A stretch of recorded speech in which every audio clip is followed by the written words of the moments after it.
या वाढत्या उन्हाळ्यात थोडंसं चिल व्हावं म्हणून मी गेले होते अकलूजमधील सयाजीराजे वॉटर पार्कला। काउंटरला तिकीट घेतलं, आतमध्ये जाताच कुठे कुठे जाऊ कळतच नव्हतं, पण आम्ही सुरुवात केली बोटिंग पासून।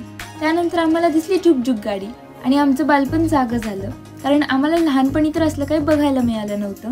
त्यानंतर आम्ही गेलो लकडी की काठी काठी का घोडा करत घोडसवारीला। पुढे आम्ही उंच अशा पाण्यात गेलो आणि तिथून पूर्ण पार्कचा व्ह्यू एन्जॉय केला। पण खरी मजा आली ती या ऑक्टोपसमध्ये। असं वाटत होतं की कुणीतरी याचे ब्रेकच फेल केलेत।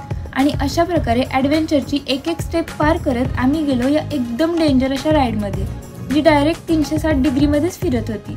या राईडनंतर सलोनी तर डायरेक्ट कोमातच गेली होती, म्हणून तिला थोडंसं चिल केलं आणि जाऊन आम्ही जेवण केलं। आणि जेवण एकदम क्वालिटी असल्यामुळे ती जरा खुश झाली, पण तिचा हा आनंद काही जास्त काळ टिकला नाही, कारण तिला लगेच मी घेऊन गेले अजून एका ॲडव्हेंचर लँडमध्ये। पण बाहेर आल्यावर तिच्यापेक्षा जास्त तर